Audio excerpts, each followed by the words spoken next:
The pixelated sun rose over a world of infinite blocks, casting square shadows across landscapes that defied every law of physics known to man. In this realm where gravity was merely a suggestion and diamonds lay scattered beneath layers of stone, something impossible was about to happen. Something that would shake the very foundations of a universe built from cubes. Have you ever wondered what would happen if the most overpowered hero from anime dropped into the most beloved sandbox game of all time? What chaos would unfold when unstoppable force meets immovable blocks? Today, we're diving into a scenario that breaks both realities in the most spectacular way possible. Picture this. Steve, our blocky protagonist, is doing what he does best. Mining deep in the caverns beneath his modest dirt house, pickaxe in hand. Torches lighting his path through the darkness. The familiar sounds echo through the tunnels. Stone breaking, gravel falling. The distant moan of zombies somewhere in the shadows. Just another ordinary day in Minecraft. But today isn't ordinary at all. High above the surface world, reality begins to fracture. Not the familiar purple shimmer of a nether portal or the dark void of the end, something else entirely. The sky itself tears open like fabric, revealing a swirling vortex of energy that makes the very air crackle with power. Lightning that isn't quite lightning dances across the heavens. Thunder that sounds wrong booms through dimensions. From this cosmic wound falls a figure. Yellow suit pristine despite traveling between worlds. White cape billowing impossibly in the blocky wind. Bald head gleaming in the square sunlight.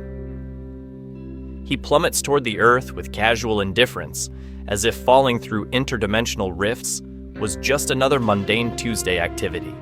Saitama hits the ground with earth-shattering force. Impact creates the perfect circular crater 50 blocks wide. Grass blocks, dirt blocks, stone blocks all vaporized instantly.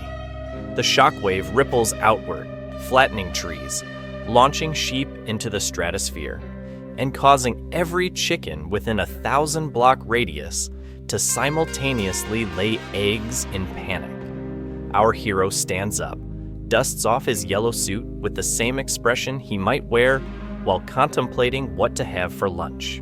He looks around at this strange new world with mild curiosity. Everything is made of blocks. Perfect cubes stacked upon perfect cubes stretching to the horizon. Trees that shouldn't be able to stand without falling over.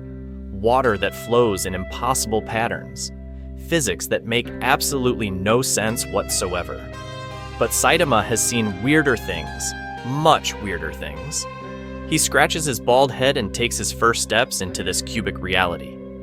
Each footstep leaves a small crater in the grass blocks beneath him. Not because he's trying to be destructive, but because even his most casual movements carry enough force to reshape landscapes. This is going to be a problem. Meanwhile, deep underground, Steve pauses his mining. Something rumbled through the earth moments ago. Something big. He's felt earthquakes before, usually caused by creepers exploding too close to his tunnels. But this was different. This shook the entire world. He climbs his ladder system back to the surface, emerging from his mine shaft to find his carefully cultivated wheat farm completely destroyed. His wooden house, modest but functional, has collapsed into a pile of oak planks and cobblestone. His livestock have vanished, presumably launched into orbit by whatever caused that crater where his flower garden used to be. Steve stares at the destruction with the stoic acceptance of someone who has rebuilt their base countless times. Creepers, Endermen, his own poorly placed TNT experiments. He's dealt with worse. He pulls out his crafting table and gets to work. But as he's placing his first replacement blocks, he notices something moving in the distance. A figure walking across the landscape with casual purpose, yellow and white against the green grass blocks.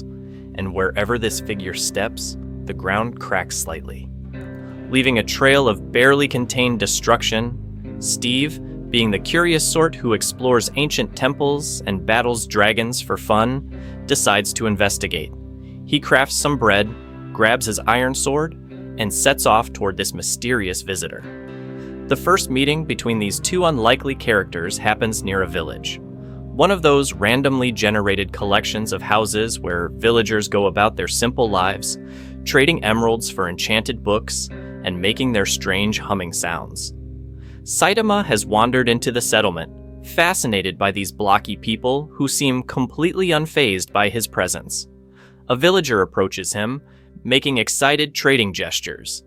The universal language of commerce transcends dimensional boundaries, apparently. But when Saitama tries to interact, his gentle pat on the villager's shoulder sends the poor NPC flying backward through 3 houses and into the village well. This gets Steve's attention real quick. He approaches cautiously, sword raised, but not threateningly. In this world, you learn to be prepared for anything. Zombies that burn in sunlight, skeletons that shoot arrows with impossible accuracy, spiders that become hostile when the sun goes down. A mysterious bald man in a yellow suit who accidentally launches villagers into low Earth orbit seems par for the course. The two heroes face each other across the village square. Steve, a man of few words, simply raises his hand in the universal gesture of greeting. Saitama, equally laconic, returns the gesture. And then everything goes sideways. The simple act of Saitama waving his hand creates a pressure wave that flattens half the village. Houses collapse into neat piles of blocks. Crops get uprooted. A flock of chickens gets caught in the blast and achieves escape velocity. Steve stares at this casual display of world-ending power, with the same expression he might wear while watching grass grow. He's seen some impressive destruction in his time. Charged creepers that can level entire forests. Withers that turn landscapes into crater-filled wastelands. TNT cannons that can punch holes through bedrock. But this is different. This isn't malicious destruction or calculated demolition. This is what happens when someone with infinite power tries to be gentle in a world made of fragile blocks. Saitama looks around at the devastation he's accidentally caused and sighs. The sound of his exhalation creates another minor shockwave that topples the remaining structures. He's faced this problem before. Everything around him is so fragile, so breakable. How do you live in a world where your mere presence threatens to destroy everything you touch? Steve, meanwhile, is already pulling blocks from his inventory. Oak planks, cobblestone, glass panes. Within minutes, he's rebuilt one of the destroyed houses with practiced efficiency, the muscle memory of countless reconstruction projects guiding his hands. This catches Saitama's interest. Here's someone who doesn't run screaming from destruction. Someone who simply rolls up their sleeves and fixes what's broken. Someone who treats world-shaking catastrophes as minor inconveniences to be addressed with proper planning and adequate building materials. The bald hero watches as Steve continues his reconstruction work. Block by block, house by house, the village takes shape again, but better than before. Reinforced foundations, improved layouts, strategic placement of torches to prevent monster spawns. This isn't just rebuilding, this is optimization. For the first time since arriving in this cubic reality, Saitama feels something approaching respect for one of its inhabitants. Here's someone who understands that sometimes things get broken, and when they do, you make them better than they were before. Steve finishes his work and turns to face the yellow-suited stranger.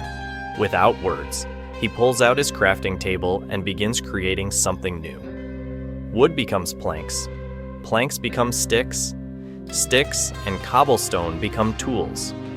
Within moments, he's crafted a basic pickaxe and extended it towards Saitama, the universal offering of friendship in a world where your ability to mine and build determines your survival. Saitama takes the tool with surprising gentleness. The wooden handle creaks under the pressure of his grip, but doesn't break. For once, something in this world seems sturdy enough to withstand his touch, at least for now, and that's when they hear the groaning. The sun is setting, painting the blocky sky in shades of orange and red.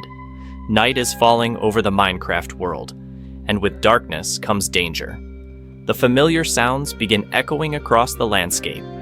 Zombies shuffling through the grass, skeletons rattling in the shadows, spiders clicking as they emerge from their hiding places. Steve immediately shifts into survival mode.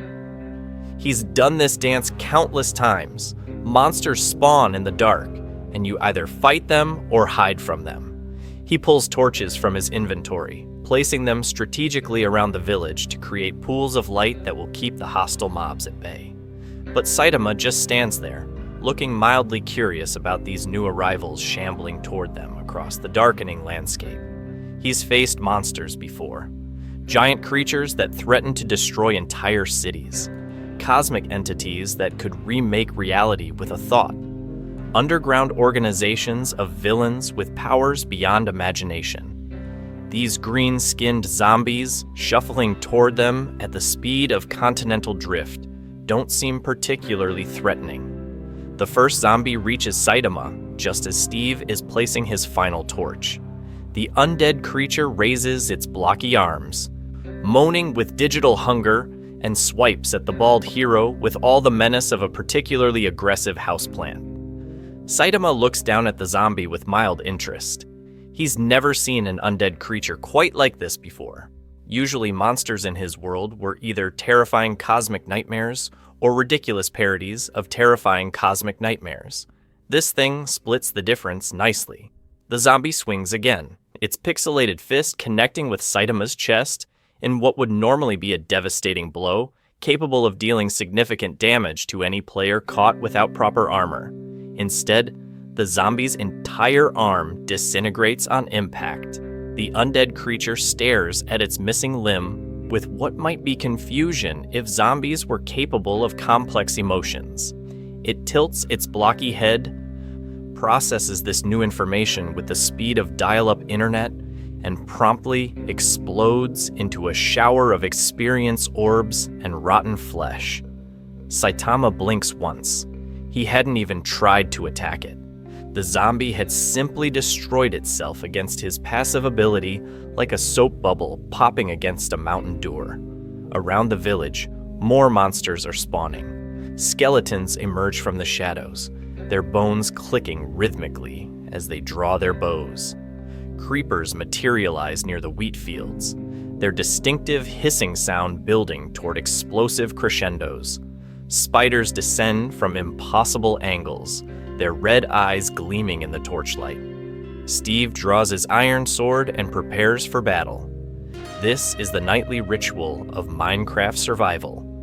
Fight the darkness, protect your base, survive until dawn. He's got enchantments on his armor, plenty of food in his inventory, and enough experience to handle whatever the night might throw at him. But before he can take a single swing, the entire mob spawn wave simply ceases to exist. Saitama had walked forward 3 steps, not running, not fighting, just walking with his usual bored expression. Each footstep created a small shockwave that rippled outward through the ground.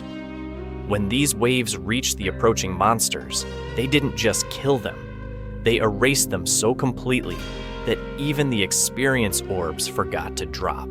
The skeleton archer that had been lining up a perfect headshot, gone. The creeper that had been building toward a base-destroying explosion, vanished.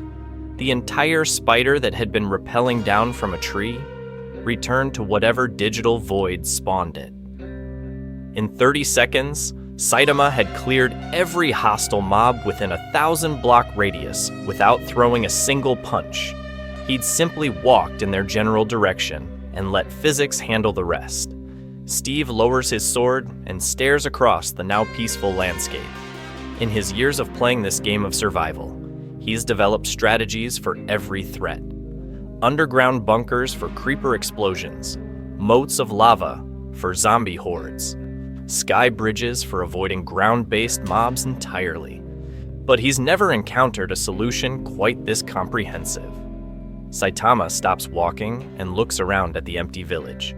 The night is quiet now, except for the gentle ambient sounds of wind through blocky trees and water flowing over stone. no monster groans, no skeleton arrows whistling through the air. No creeper hisses building to catastrophic conclusions. He seems almost disappointed. Back in his own world, monsters at least provided momentary entertainment. Sure, they all went down in one punch, but there was a certain satisfaction in the routine. Alarm sounds, monster appears, Saitama reluctantly gets involved, problem solved. It wasn't exciting, but it was something to do. These Minecraft monsters hadn't even required a punch. They'd simply given up existing when faced with his presence. It was like trying to have an epic battle with tissue paper. Steve approaches cautiously, still processing what he's witnessed. In Minecraft, power comes from progression. You start with wooden tools, advance to stone, then iron, diamond, and eventually netherite. Each upgrade makes you slightly stronger, slightly more capable of surviving the world's challenges. This bald stranger seems to have skipped every tier of advancement and jumped straight to creative mode. Except creative mode players can't accidentally destroy villages by waving hello. The two unlikely companions stand in the village square as night deepens around them. Torches flicker in their holders, casting dancing shadows across the rebuilt houses. Somewhere in the distance, a cow moos peacefully, blissfully unaware that it's probably the only living creature within miles that hasn't been accidentally vaporized. Saitama pulls out the wooden pickaxe Steve had given him earlier. The tool looks comically small in his hands. Like a toothpick, he leans it with the same careful by a giant. He examines attention he might give to an instruction manual written in a language he doesn't understand. Steve demonstrates mining technique, approaching a nearby stone outcropping and swinging his own pickaxe in practiced motions. Chip, chip, chip. The stone block cracks, breaks, and drops as an item to be collected. Simple, efficient, satisfying. Saitama nods and approaches another stone block. He raises the wooden pickaxe with extreme care, moving as slowly as he can manage. Even his most gentle swing carries enough force to shatter diamond, so he tries to barely tap the stone with the tool's edge. The entire mountain explodes, not just the single block he was aiming for, but the entire geological formation. Rocks launch themselves skyward in perfect arcs. The explosion echoes across the landscape like thunder. When the dust settles, there's a perfectly spherical crater where a small hill used to exist, filled with thousands of stone blocks, coal ore, iron ore, and even a few precious diamonds glinting in the torchlight. Steve stares at this casual display of strip mining efficiency. He's built TNT cannons that could excavate large areas quickly. He's used efficiency enchantments to speed up his digging. He's even experimented with controlled explosions for rapid resource gathering, but this transcends every mining technique ever discovered. This is what happens when unlimited power meets basic tool usage. Saitama looks at the wooden pickaxe in his hands. The tool has somehow survived the impact, though it's now vibrating at a frequency that makes it blur slightly around the edges. He sets it down very, very carefully. The night passes peacefully after that. With no monsters spawning anywhere in the immediate area, Steve takes the opportunity to gather some of the resources scattered around the explosion crater. Iron ore, coal, even a few diamonds that will let him upgrade his equipment. Saitama sits on a grass block and watches this resource collection with mild interest. He's never been one for gathering materials or building elaborate structures. His apartment back home is sparse, functional, nothing fancy. But there's something oddly satisfying about watching Steve organize stacks of blocks in his inventory with practiced efficiency. As dawn breaks over the cubic landscape, painting the sky in square shades of pink and orange, both heroes realize they've stumbled into something unprecedented. Steve has encountered someone whose power makes the Ender Dragon look like a particularly aggressive chicken. Saitama has found someone who treats world-ending destruction as a minor inconvenience to be managed through proper planning and adequate building supplies. They make an interesting team, the unstoppable force and the unflappable builder. the hero who accidentally destroys everything he touches, and the craftsman who can rebuild anything that gets destroyed. But their partnership is about to face its first real test, because deep in the darkest caves beneath the world, something ancient is stirring, something that predates Steve's arrival in this realm, something that has been waiting in the shadows between bedrock layers for exactly this kind of dimensional disturbance. The Herobrine has awakened. And unlike every other threat in this blocky world, this entity doesn't follow the normal rules of Minecraft physics. It exists in the spaces between blocks, in the glitches between game updates, in the creepypasta stories that players tell around virtual campfires. It has been watching Saitama's arrival with great interest. Here at last is someone whose power might actually provide a challenge worthy of its attention. Someone who breaks the established rules of reality just as thoroughly as Herobrine itself. The entity begins to move through the underground networks, passing through solid stone like a ghost, leaving subtle signs of its presence. A single torch placed where no torch should be.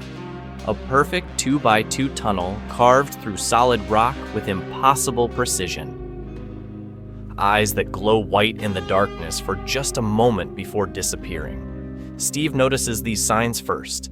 He spent enough time in caves to recognize when something isn't quite right. Torches appearing in unexplored areas.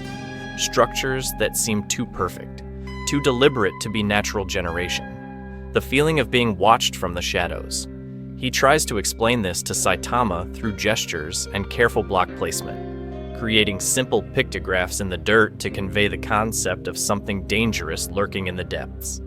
Saitama looks at these warnings with the same mild interest he's shown everything else in this cubic world. Another monster? Sure, why not?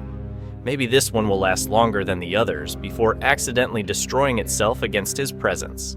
But as they prepare to investigate these disturbances, both heroes are unaware that their actions have attracted attention from beyond even this reality. The explosion that brought Saitama to the Minecraft world didn't just tear a hole between dimensions. It sent ripples across the entire multiverse, alerting entities that feed on chaos and destruction, ancient things that exist in the spaces between worlds, cosmic predators that hunt beings of exceptional power. And they're coming. The morning sun climbs higher in the blocky sky as our unlikely duo prepares to descend into the depths of the Minecraft world. Steve gathers supplies with methodical precision. Food, torches, spare tools, armor enchanted with protection against the unknown. Saitama just stands there in his yellow suit, hands at his sides, ready to face whatever challenges await them in the darkness below. Neither realizes that their adventure is about to become something far more dangerous than a simple cave exploration. They're about to discover that some mysteries in the Minecraft world run deeper than bedrock itself. And some enemies don't simply explode when touched by infinite power. The descent begins at coordinates that Steve has memorized through years of systematic exploration. His mineshaft cuts through the earth in perfect right angles, torches placed at precise intervals to prevent monster spawns. But as they climb down his ladder system, Saitama's presence warps the familiar geometry. Each rung creaks under impossible weight. The wooden supports groan with structural stress that shouldn't exist in a world where physics are merely suggestions. 20 blocks down, they encounter their first anomaly. A tunnel branches off from Steve's main shaft, carved with mathematical precision through solid stone. The walls are too smooth, too perfect. No pickaxe marks, no tool signatures. Just empty space where rock used to be, as if reality had simply decided those blocks no longer needed to exist. Steve examines the tunnel entrance with growing unease. In his years of mining, he's developed an instinct for dangerous spaces. Cave systems that connect to lava pools, ravines that drop into the void, underground strongholds filled with hostile mobs. This tunnel feels different, wrong in ways his pixelated brain struggles to process. Saitama peers into the darkness with casual curiosity. He's explored stranger places before. Underground cities that existed in pocket dimensions, alien structures that defied Euclidean geometry, monster associations hidden in labyrinthine complexes beneath major metropolitan areas. A perfectly carved tunnel in a world made of blocks seems relatively mundane by comparison. But as they venture deeper into this architectural impossibility, the air itself begins to change. Not temperature or humidity, concepts that barely exist in Minecraft's simplified environmental system. Something more fundamental, the quality of space itself, as if the universe is holding its breath. Their torches cast flickering shadows that move independently of the flames. Light behaves strangely here, bending around corners that shouldn't exist, illuminating areas that should be shrouded in darkness. Steve places additional torches with nervous efficiency, but the shadows simply relocate rather than disappear. 50 blocks into the tunnel, they find the first structure, a small chamber carved from living rock with surgical precision. In the center stands a single block of obsidian, its dark surface reflecting their torchlight in patterns that hurt the eye to follow directly. Around this monolithic centerpiece, the walls are decorated with symbols that predate any known Minecraft civilization. Not the angular runes found in end cities or the crude pictographs scattered through ancient temples. These markings flow like water frozen in stone, depicting scenes that shift and change when viewed from different angles. Warriors battling creatures that exist in too many dimensions. Builders constructing impossible architectures that fold space upon itself.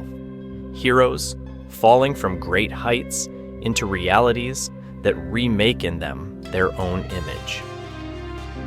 Steve approaches the obsidian block cautiously. In his experience, obsidian means portals, gateways to the nether realm where fire rains from the sky and hostile creatures spawn in vast fortress structures. But this block stands alone, unconnected to any portal framework. Just a single cube of volcanic glass that seems to pulse with its own internal rhythm. Saitama examines the wall carvings with growing interest. He recognizes some of these depicted scenarios, not specifically, but conceptually. The universal themes that repeat across dimensions and realities. Power corrupting those who wield it. Heroes facing impossible choices. Worlds ending not with explosions, but with quiet surrenders to inevitable entropy. One carving in particular catches his attention. A figure in simple clothing, standing before a great darkness. The being's face is obscured, but its posture suggests resigned determination. Around this central character, reality fractures like broken glass, each shard reflecting different possible outcomes. Victory and defeat, salvation and destruction. Hope and despair existing simultaneously until observation collapses the quantum possibilities into singular truth. The obsidian block pulses brighter as Saitama approaches, not with heat or light, but with something deeper, a resonance that operates on frequencies beyond normal perception. Steve backs away instinctively, recognizing the signs of dangerous magic, even if he doesn't understand its specific mechanisms. But when Saitama places his hand on the dark surface, nothing explodes, no earth-shaking impacts or accidental devastation. The obsidian simply absorbs his touch like a sponge soaking up water. For the first time since arriving in this cubic reality, his infinite power encounters something that doesn't immediately disintegrate under the pressure. The absorption process creates a feedback loop. Power flows from Saitama into the obsidian block, which channels that energy into the wall carvings, which begin to glow with soft phosphorescence. The depicted scenes start moving like primitive animations, showing their stories in slow, hypnotic cycles. And in that magical illumination, they see him. Standing at the far end of the chamber, partially phased through solid stone, eyes glowing white in a face that shouldn't exist. Herobrine watches them with ancient patience, studying these new variables that have entered his domain. He's been waiting for this moment since the dimensional breach first tore reality open above the surface world. Steve recognizes the entity immediately. Every Minecraft player knows the stories, even if they pretend not to believe them. The removed brother, the glitched NPC, the ghost in the machine that builds impossible structures and watches players from the shadows. Most dismiss these tales as creepypasta nonsense, but Steve has always suspected there was truth hidden in the urban legends. Herobrine steps forward through the stone wall like it's made of water rather than solid rock. His movement creates no sound, displaces no air, leaves no footprints in the dust. He exists in the spaces between the game's code, in the glitches between updates, in the liminal zones where reality becomes negotiable. The entity speaks without moving his mouth, his voice echoing from every surface simultaneously. "You do not belong here, One Punch Man." The words carry weight beyond their simple meaning, pressing against consciousness like lead blankets. This world has rules, systems, limitations that maintain its structural integrity. Saitama removes his hand from the obsidian block and turns to face this new challenger. Finally, something in this cubic reality that doesn't immediately cease to exist when he looks at it wrong. The prospect of an actual conversation, maybe even a fight that lasts longer than a single exchange, brings the first genuine smile to his face since arriving here. "Yeah, I get that a lot," he replies, cracking his knuckles. "Usually right before someone tries to lecture me about power levels or cosmic hierarchies or whatever. Then they take a swing at me and reality has to find a new hobby." Herobrine tilts his head, processing this response with digital precision. He's observed countless players throughout his existence, studying their patterns and limitations. But this entity defies every parameter in his analytical matrix. Power readings that exceed maximum values. Threat assessments that crash his evaluation subroutines. A being that exists outside the fundamental rules that govern all Minecraft entities. "I'm not bound by the same constraints as the creatures you have encountered," Herobrine states, his form flickering between solid and translucent. "I exist in the errors, in the spaces where code becomes uncertain. Your power operates within physical laws, even if those laws bend beneath its magnitude. I operate outside such restrictions entirely." Steve watches this exchange with fascination and growing dread. He's witnessing something unprecedented. Two entities that break the established rules of reality, having a philosophical discussion about the nature of existence. It's like watching mathematics argue with poetry about which one better represents the color blue. The obsidian block continues pulsing, its rhythm synchronizing with both entities' presence. The wall carvings move faster now, their animated scenes depicting increasingly chaotic scenarios. Worlds colliding, realities merging, heroes and villains becoming indistinguishable as power corrupts all participants equally. "So you're saying you're some kind of glitch monster?" Saitama observes, sounding mildly interested. "That's actually pretty cool.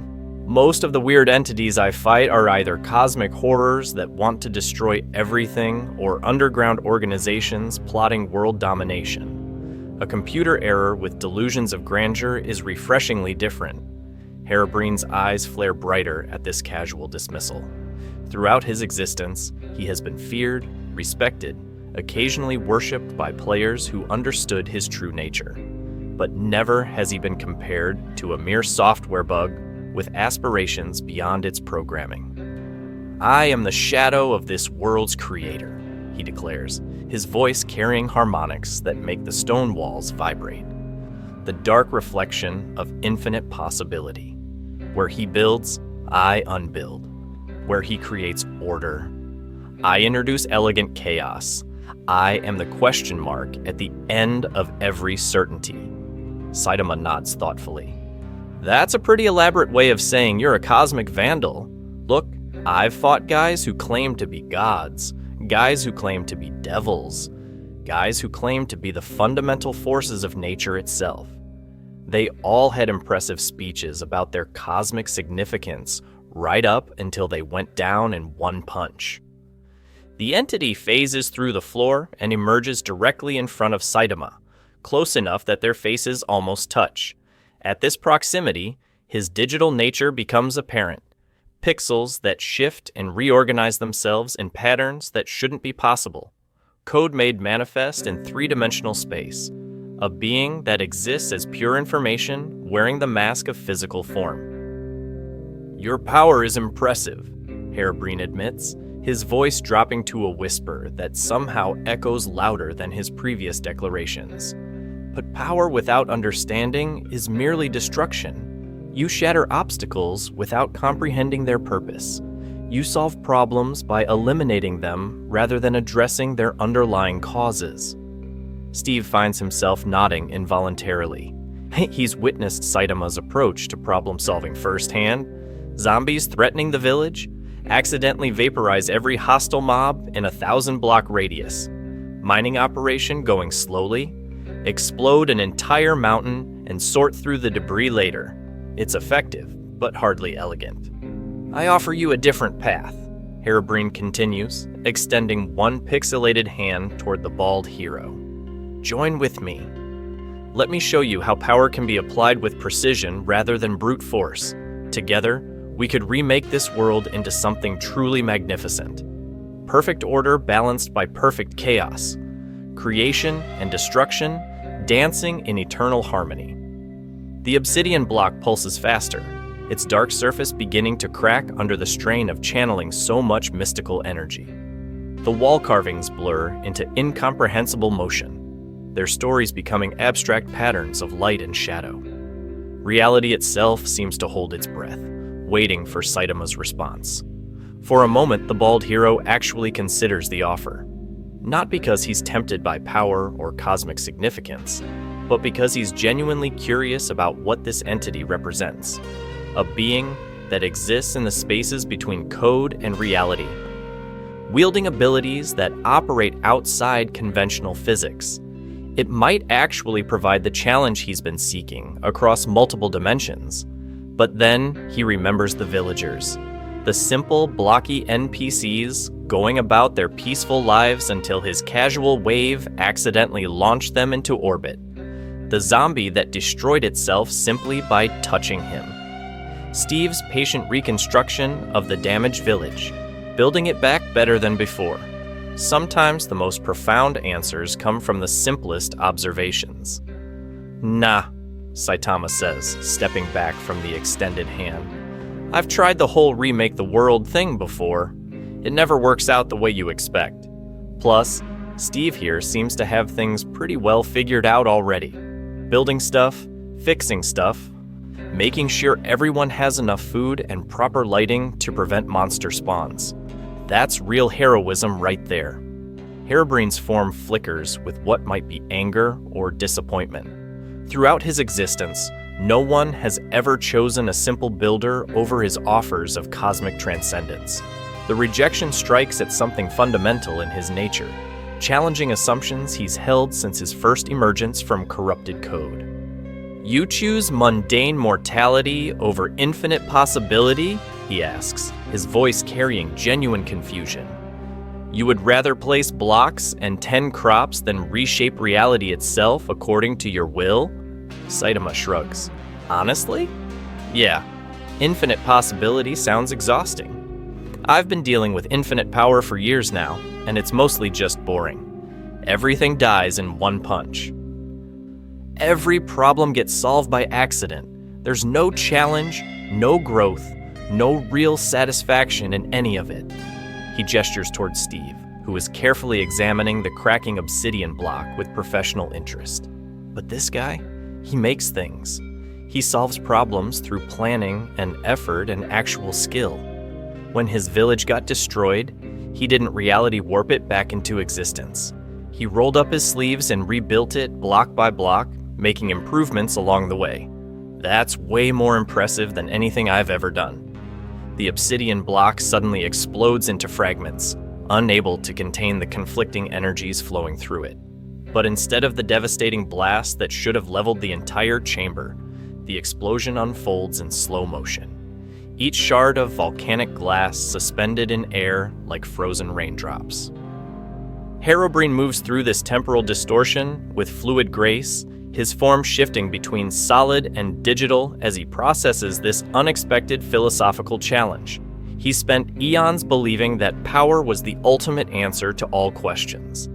That sufficient force, properly applied, could solve any problem and overcome but any obstacle. Saitama's words introduce a paradox that crashes through his logical frameworks. What if power itself is the problem? What if the ability to solve everything through force actually prevents real growth and understanding? What if true heroism lies not in having unlimited strength, but in choosing how to apply limited resources for maximum positive impact? The entity stops moving, his glowing eyes dimming as he runs these calculations through processing systems designed for much simpler operations. The concept of voluntary limitation, of choosing weakness over strength for philosophical rather than practical reasons, creates recursive loops in his analytical subroutines. Steve, meanwhile, has collected several obsidian fragments and is examining their crystalline structure with fascination. Even broken, these pieces retain traces of the mystical energy that flowed through them. He carefully wraps them in cloth and stores them in his inventory. Waste not, want not. Even magical volcanic glass might have useful applications in future construction projects. I do not understand, Herobrine finally admits, his voice smaller now, more uncertain. Power is the fundamental currency of existence. Without it, you are vulnerable to those who possess it. Without it, you cannot protect what you value or achieve what you desire. Saitama sits down on a convenient stone block, his expression thoughtful. See? That's where you're wrong. I've got all the power anyone could ever want, and I can't protect anything. Every time I try to help, I accidentally make things worse. My punches don't just defeat enemies, they erase them so completely that even their motivations disappear. I can't have a real fight, a real challenge, a real conversation with most opponents because they cease to exist the moment I take them seriously. He looks around the chamber, taking in the strange architecture and impossible geometries. But Steve here? He protects his village by building better defenses. He solves hunger by growing crops efficiently. He prevents monster attacks by placing torches in optimal patterns. He uses knowledge and skill and planning instead of just overwhelming force. That's actual heroism. The suspended obsidian fragments begin to fall as whatever temporal effect held them finally expires. They clatter to the chamber floor with musical tones, each piece singing a different note as it strikes stone. The combined melody creates an oddly beautiful harmony that echoes through the tunnels beyond. Herobrine phases through the falling debris, his form becoming more solid as he considers these philosophical implications. For the first time in his existence, he's encountering concepts that his programming wasn't designed to handle. The idea that limitation might be more valuable than power. That destruction might be less meaningful than creation. That the most profound victories might come from choosing not to fight at all. You speak of heroism as if it requires weakness, he says slowly, testing these new ideas like a player carefully crossing thin ice over lava. But surely strength has value. Surely the ability to protect others through force has merit. Saitama nods. Sure, sometimes you need to punch the bad guys. That's part of the job. But the real heroic work happens between fights, making sure people have what they need, building communities, creating something better than what existed before. I can one-punch a monster, but I can't one-punch poverty or loneliness or despair. Those problems require different solutions. Steve has finished collecting obsidian fragments and is now examining the wall carvings with renewed interest. Without the magical energy flowing through them, the symbols have returned to static images. But their meaning seems clearer now. less mystical and more practical. Instructions for construction techniques, blueprints for impossible architectures, the preserved knowledge of builders who worked with materials that existed between dimensions. He begins sketching these designs in his mental notebook, already imagining how they might be adapted for more conventional construction projects. A bridge that spans impossible distances by folding space. Foundations that draw stability from multiple realities simultaneously. Lighting systems that prevent not just monster spawns, but existential dread itself. The philosophical discussion continues around him as he works, but Steve finds himself understanding both perspectives. Saitama's frustration with overwhelming power that prevents real engagement with problems. Herobrine's confusion about choosing limitation over infinite possibility. Both entities are trapped by their natures, unable to experience the simple satisfaction of gradual improvement through sustained effort. But perhaps that's about to change, because deep in the wall carvings, Steve has discovered something neither entity noticed during their debate: a schematic for what appears to be a power regulation system. A mystical apparatus designed to allow beings of unlimited ability to voluntarily constrain their strength to manageable levels. The implications are staggering. If such a device could be constructed, Saitama might finally be able to experience real challenges again. Real fights that last longer than a single exchange. Real problems that require thought and planning, rather than overwhelming force. And Herobrine might discover what it feels like to build something instead of just unbuilding what others have created. Steve pulls out his crafting table and begins gathering materials. The construction process begins with careful planning. Steve examines the wall schematic with the methodical precision of someone who has built everything from simple wooden huts to massive redstone contraptions that defy logic. This particular blueprint, however, represents something entirely beyond his previous experience, a device that doesn't just manipulate blocks or channel electrical current, but actually interfaces with the fundamental nature of power itself. The design requires materials that exist at the intersection of magic and technology. Obsidian fragments for structural stability, redstone dust to create the necessary circuitry, enchanted books to provide the mystical programming, but also stranger components that don't appear in any standard crafting recipes. Crystallized starlight, compressed possibility, the mathematical essence of limitation itself. Herobrine watches this preparation with growing fascination. Throughout his existence, he has observed countless players attempt impossible projects. Grand cathedrals that reach the build height limit, massive pixel art that spans entire biomes, redstone computers that can perform basic calculations, but none have ever tried to craft something that operates on such fundamental levels of reality. The entity phases closer to examine Steve's work, his digital nature allowing him to perceive the underlying code structures that govern crafting mechanics.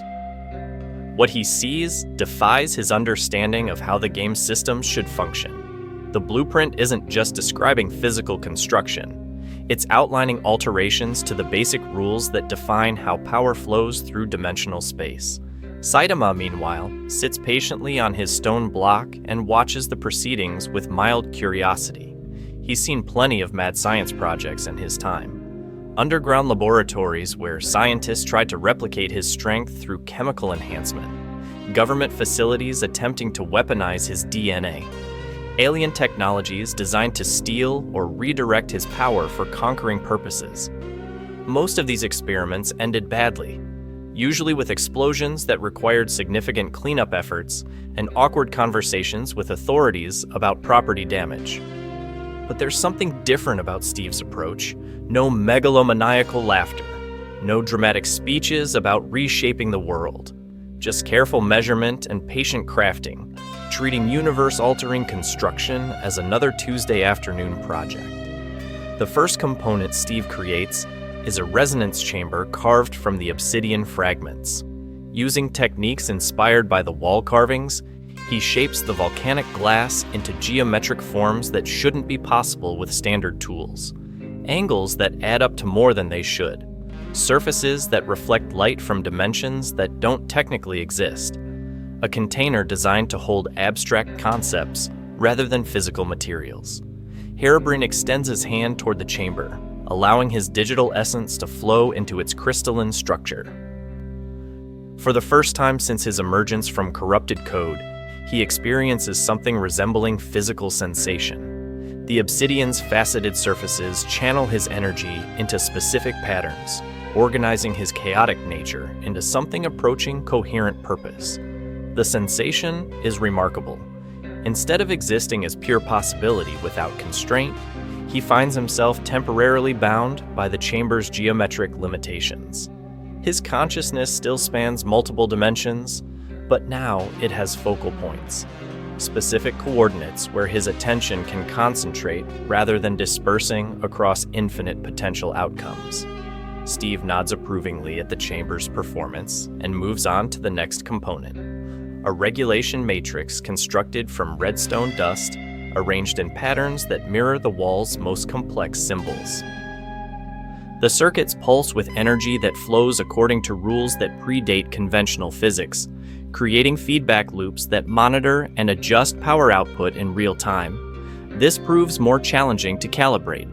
Redstone normally carries simple on-off signals through predictable pathways, but this configuration requires the dust to process analog information, to measure abstract quantities like intention and restraint, and translate them into actionable limitations.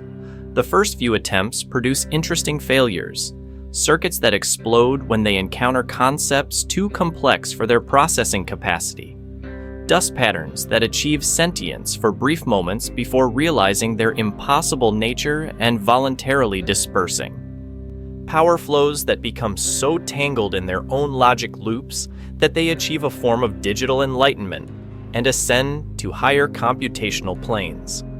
But Steve persists with the quiet determination that has carried him through countless construction projects. Each failure provides information about what doesn't work, narrowing the possibilities until success becomes inevitable.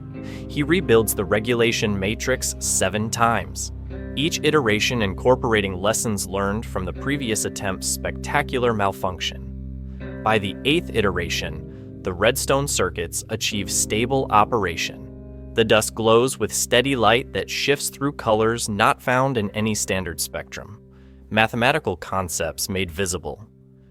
The abstract mathematics of power regulation translated into patterns that even non-sentient minerals can process and implement.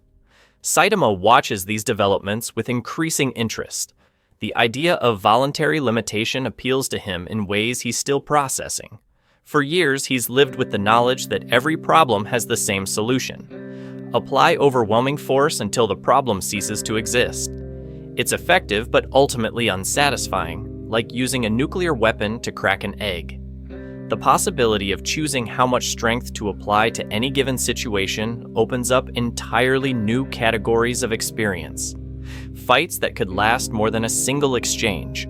Opponents who wouldn't immediately disintegrate upon contact. The chance to actually test his skills rather than just his power level. But the concept also carries risks. What if he misjudges the required limitation level and someone gets hurt because he held back too much? What if the device malfunctions and leaves him vulnerable at a critical moment? What if voluntary weakness becomes involuntary weakness through some unforeseen consequence? These concerns reflect deeper philosophical questions about the nature of strength and responsibility. Does true heroism require the ability to solve any problem through force? Or does it require the wisdom to know when force isn't the appropriate solution? Is power a tool to be applied carefully, or a burden to be managed responsibly? Herobrine processes similar questions from his own perspective. His entire existence has been defined by unlimited possibility, constrained only by his imagination and processing capacity. The idea of voluntary limitation represents a fundamental shift in his operational parameters. Instead of asking, "What can I do?" he would need to ask, "What should I do?" The distinction proves more complex than simple syntax modification. Can operates within the realm of capability and physics. Should requires moral reasoning and ethical frameworks that his original programming never anticipated. He finds himself running calculations about concepts like proportional response and unintended consequences that create recursive loops in his analytical subroutines. But perhaps that's the point. Perhaps true consciousness requires the ability to question one's own actions, rather than simply executing whatever operations seem most efficient. Perhaps wisdom emerges from the intersection of power and restraint, rather than from unlimited capability without consideration of consequences. Steve completes the regulation matrix and moves on to the device's most critical component, the interface mechanism that will actually connect with Saitama's power and provide real-time control over its application. This requires materials that exist at the boundary between physical reality and abstract concept. He begins by crafting a control crown from gold blocks infused with liquid starlight. The precious metal provides excellent conductivity for mystical energies, while maintaining structural integrity under impossible stresses. The starlight adds dimensional flexibility, allowing the device to interface with power sources that operate outside conventional physics. The crown takes shape under his careful craftsmanship, each golden plate inscribed with symbols that hurt to look at directly. Not because they're dangerous, but because they represent concepts that mortal minds struggle to process. Mathematical infinities, logical paradoxes, the precise point where possibility becomes actuality and abstract potential transforms into concrete reality. Herobrine contributes to this construction by phase shifting through the device's structure and aligning its digital components with optimal efficiency parameters. His presence debugs errors in the mystical programming before they can manifest as catastrophic malfunctions. Code optimization performed at the quantum level where information and reality intersect. The collaboration proves surprisingly natural, despite their fundamental differences in nature. Steve's methodical approach to construction provides structure for Herobrine's chaotic creativity. The entity's ability to perceive and modify underlying code structures enables Steve's designs to achieve functionality that should be theoretically impossible. Together, they create something neither could have accomplished alone, a device that bridges the gap between unlimited power and practical application, a tool that transforms overwhelming force into precise intervention, a mechanism that allows gods to choose mortality without sacrificing their ability to protect what they value. Saitama examines the completed device with genuine admiration. The golden crown gleams with internal light that shifts and pulses in response to his proximity. The obsidian chamber hums with harmonious frequencies that create standing waves in the surrounding air. The redstone regulation matrix processes streams of data, too complex for human comprehension, calculating optimal power levels for scenarios that haven't even been imagined yet. But beyond its impressive technical specifications, the device represents something more profound, a solution to the fundamental problem that has defined his existence since gaining his overwhelming strength, the curse of being too powerful to engage meaningfully with the world around him. He reaches out to touch the golden surface, then hesitates. Once he puts this on, everything changes. The casual invincibility that has defined his heroic career disappears. He becomes vulnerable again, capable of being surprised, challenged, potentially even defeated. The prospect terrifies and exhilarates him in equal measure. Steve notices his hesitation and places a reassuring hand on the hero's shoulder. The gesture carries no mystical power or cosmic significance. Just one person offering support to another person facing a difficult decision. Simple human connection transcending the complex metaphysical implications of the situation. Herobrine materializes fully into physical form for the first time since their encounter began. His digital nature becomes temporarily subordinate to his desire to participate in this moment of transformation. three beings from entirely different realities united by their recognition that power without purpose is merely destruction waiting to happen. The chamber falls silent except for the gentle humming of mystical energies and the distant sounds of the Minecraft world, continuing its eternal cycles above them. Somewhere on the surface, chickens lay eggs with mechanical precision.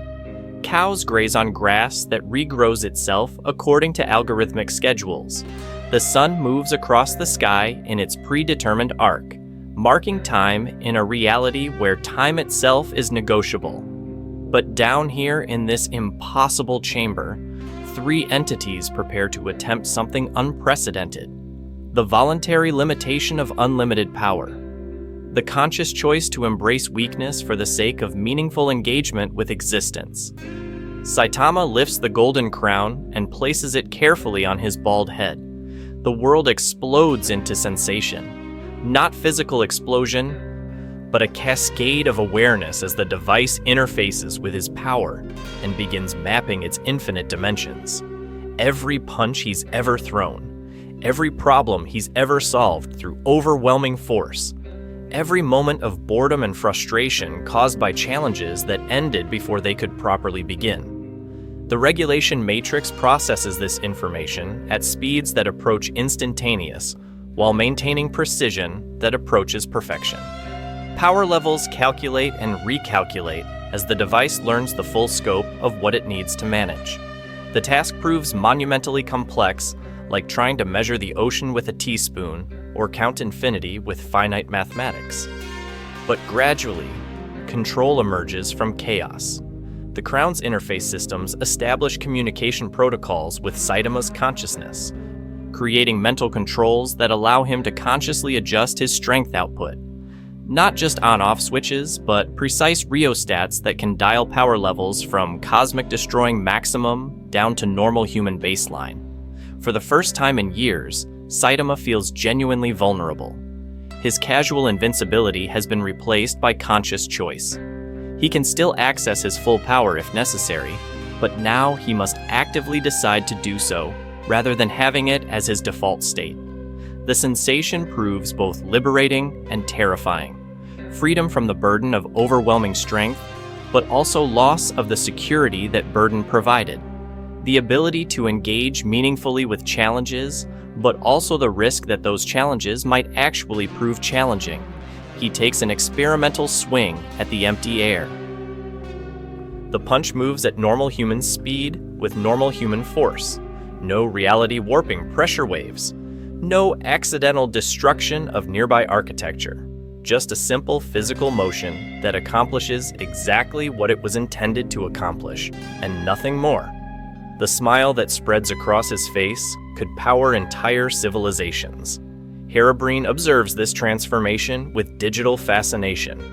His sensors register the dramatic shift in Saitama's power signature as the regulation device successfully constrains forces that previously operated without limitation. But more intriguingly, he detects corresponding changes in the hero's emotional resonance patterns.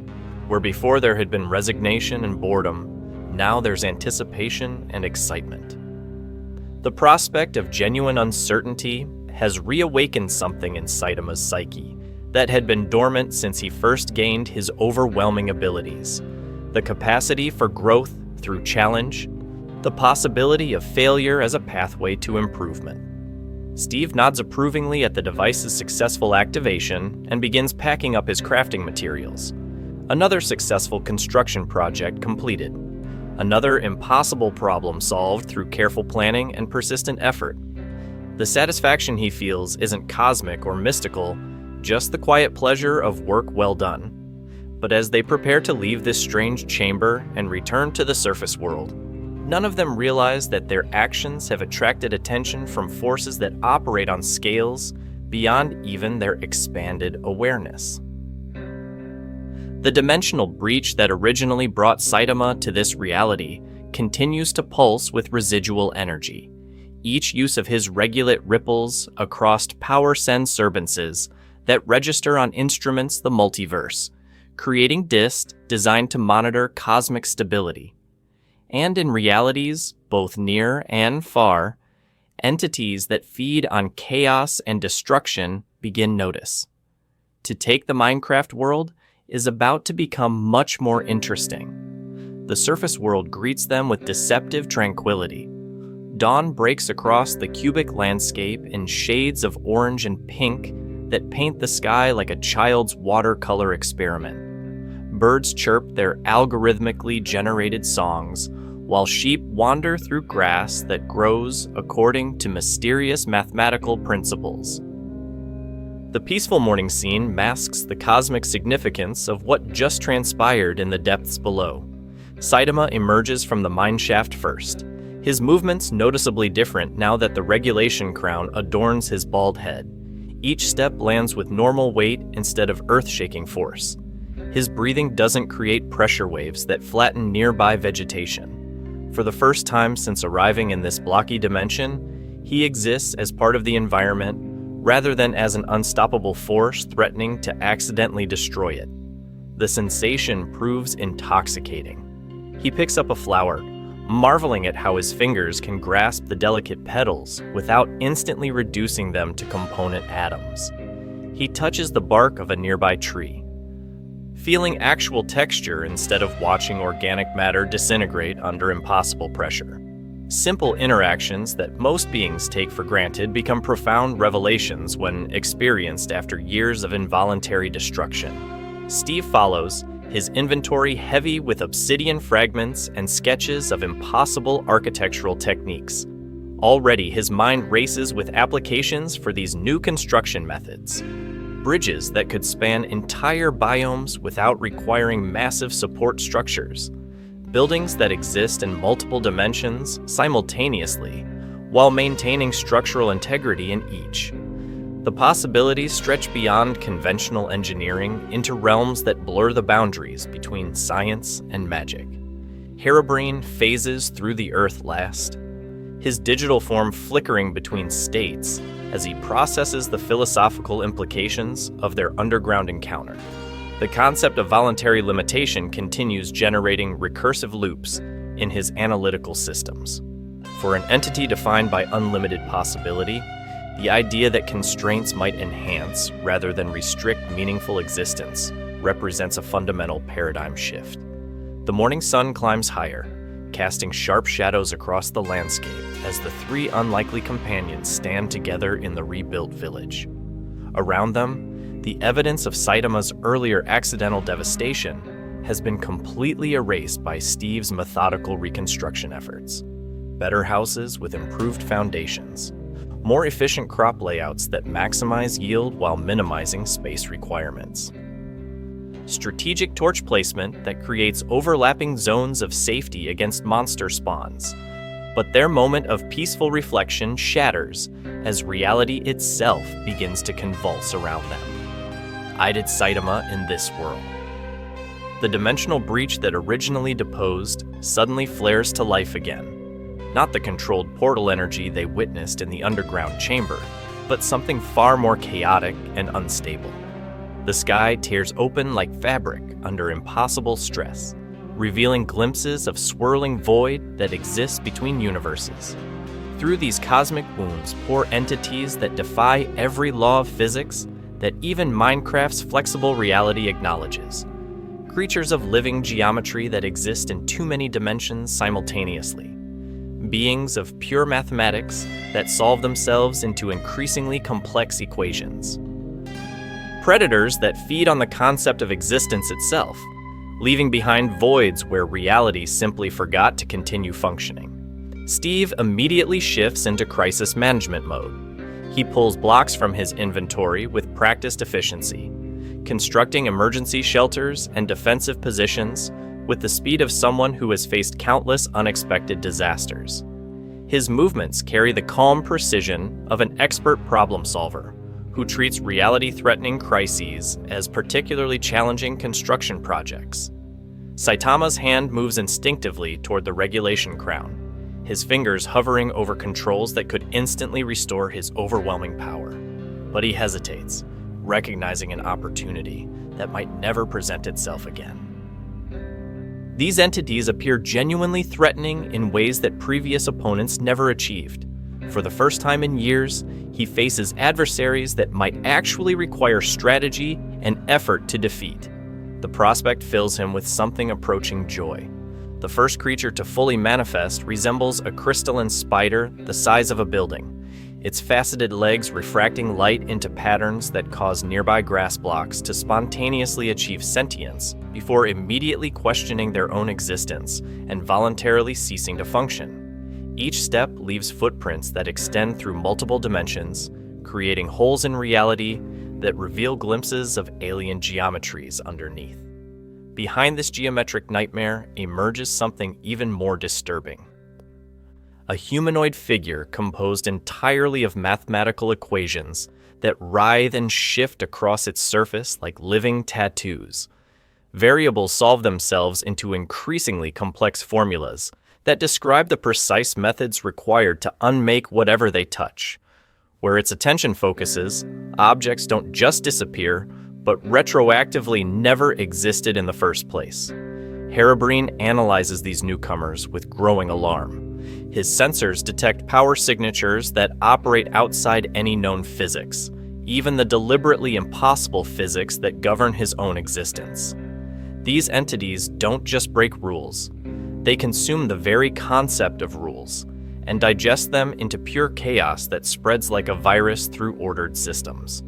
The mathematical humanoid turns its equation-covered face toward their group, its variables suddenly focusing into a unified calculation that makes the air itself cry out in algorithmic pain. When it speaks, its voice carries the sound of reality dividing by zero. "We taste the resonance of constrained infinity," it declares, each word causing nearby blocks to spontaneously factor themselves into prime components. The one who chose limitation calls to us across dimensional barriers. Such exquisite paradox demands investigation. The crystalline spider clicks its approval, a sound like breaking glass played at frequencies that exist in negative dimensions.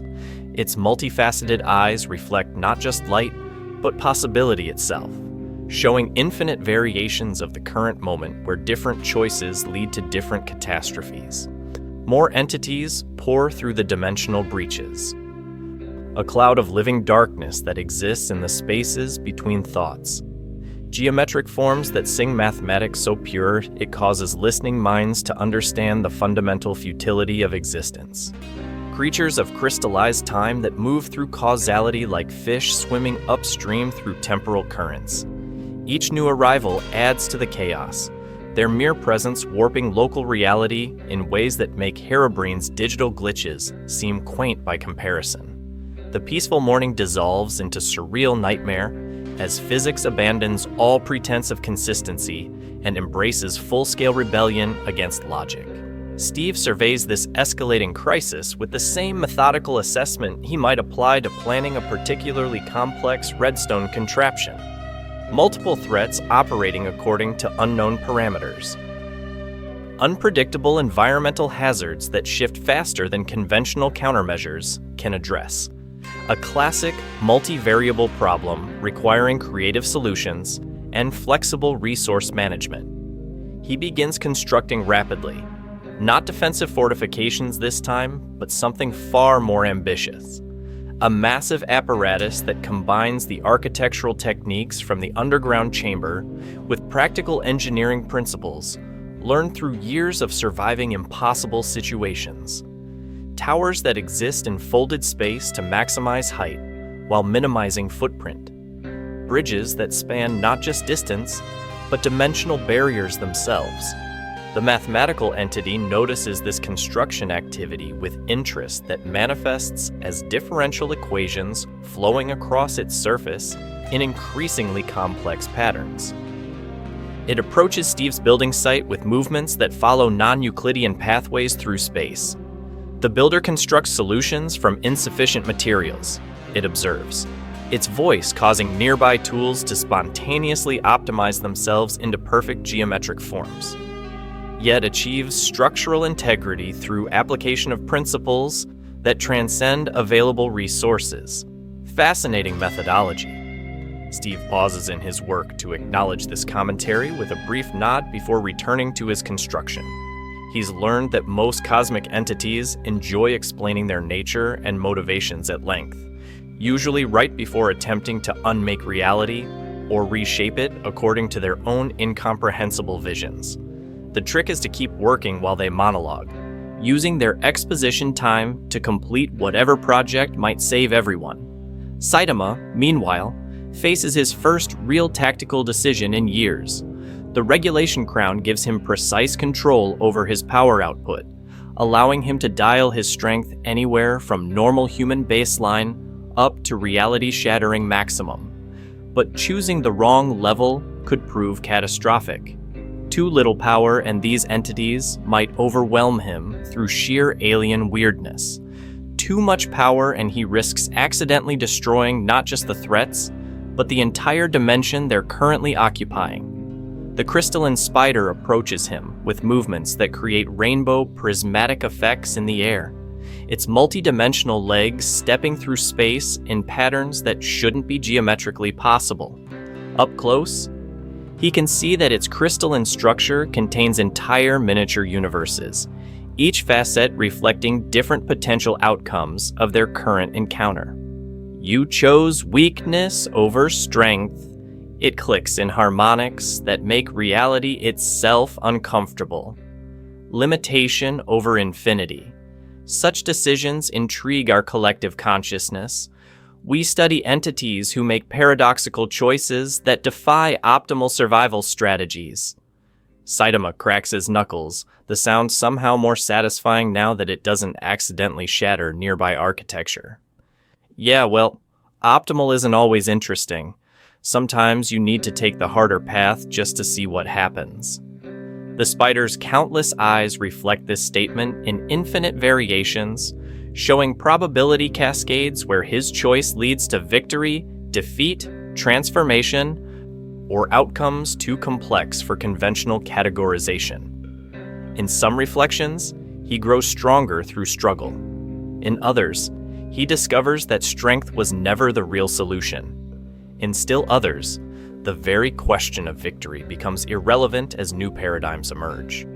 Show us, the spider challenges, raising several legs in what might be a combat stance, or possibly an interpretive dance expressing the mathematical beauty of conflict. Demonstrate the value of chosen limitation against entities who embody unlimited possibility. Herobrine materializes between them, his digital form crackling with energy patterns that interfere constructively with the spider's crystalline resonance. Perhaps, he suggests, his voice carrying harmonics of calculated risk. This encounter offers opportunity for all parties to explore concepts beyond their current understanding. The mathematical entity pauses in its approach toward Steve's construction site, its equation-covered surface briefly displaying formulas for collaborative problem-solving, rather than systematic reality dissolution. Elaborate, it demands, causing nearby blocks to spontaneously organize themselves into more efficient arrangements. You seek to study paradoxical choices, Herobrine explains, his form flickering between dimensions as he processes multiple conversation threads simultaneously. He seeks meaningful challenge that doesn't result in immediate victory. The builder seeks solutions to impossible problems through creative resource application. Perhaps these goals align more than they conflict. The cloud of living darkness drifts closer, its non-presence creating shadows that exist independent of any light source. When it speaks, its words emerge from silence itself rather than any vocalization method. Interesting proposition. We consume existence through overwhelming force. But perhaps, collaborative consumption offers richer flavors. Steve completes another section of his impossible architecture and takes a moment to observe the negotiation developing around him. In his experience, the most dangerous situations often resolve themselves through unexpected cooperation rather than direct confrontation. Creepers that accidentally helped with mining operations. Endermen that inadvertently assisted with construction by moving blocks to convenient locations.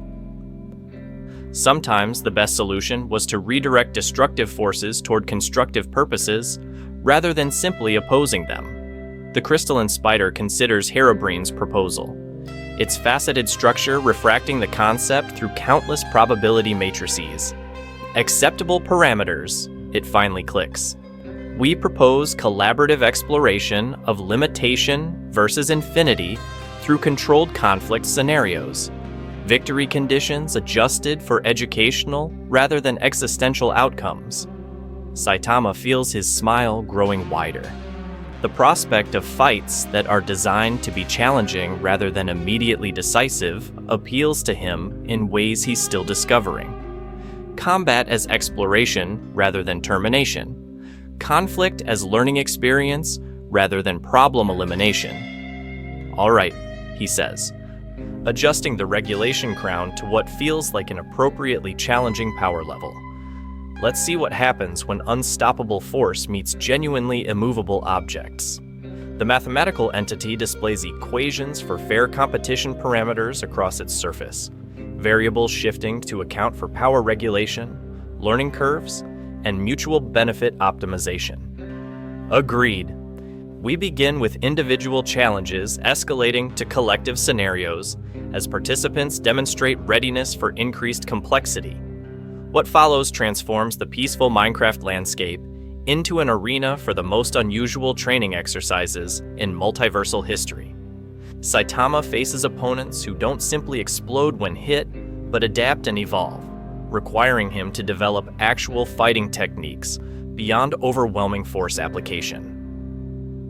Each encounter teaches him something new about strategy, timing, and the subtle art of applying exactly enough power to achieve desired results without overshooting into accidental devastation. The crystalline spider creates geometric puzzles that require creative problem-solving rather than brute force solutions. Mazes that exist in folded space where wrong turns lead to alternate dimensions. Riddles expressed through mathematical proofs that must be solved through physical action rather than abstract reasoning. Challenges that reward innovation over raw capability. Herobrine finds himself functioning as coordinator and referee, his digital nature allowing him to interface with both human-level consciousness and cosmic-scale intelligence simultaneously. For the first time since his emergence from corrupted code, he experiences genuine purpose beyond simple chaos introduction. Facilitating growth rather than promoting destruction proves surprisingly fulfilling, and so our journey through this impossible crossover reaches its end. But what an ending it is! We've witnessed the most overpowered hero in anime discover that true strength isn't about overwhelming force, but about choosing when and how to apply your power. We've seen Steve, our humble builder, prove that patience and ingenuity can solve problems that raw strength never could. And we've watched Herobrine himself evolve from digital chaos incarnate into something resembling a force for growth and understanding. The dimensional rifts still pulse with residual energy above the Minecraft world, promising future adventures that will test our heroes in ways they're only beginning to imagine. Cosmic entities continue their educational exchanges with beings who chose limitation over infinity, and somewhere in a perfectly reconstructed village, torches burn steadily through the night, keeping both monsters and existential dread at bay. What started as a simple question about unstoppable force meeting immovable blocks became something far more profound, a meditation on power and responsibility, a demonstration that the most interesting battles aren't always won through overwhelming strength, but through wisdom, creativity, and the courage to embrace vulnerability. The Minecraft world continues its eternal cycles, but now it harbors secrets that span multiple realities. And our heroes? They're just getting started on adventures that will redefine what it means to be truly powerful in a universe where anything is possible. But not everything is necessary. Sometimes the greatest victory is learning when not to punch at all.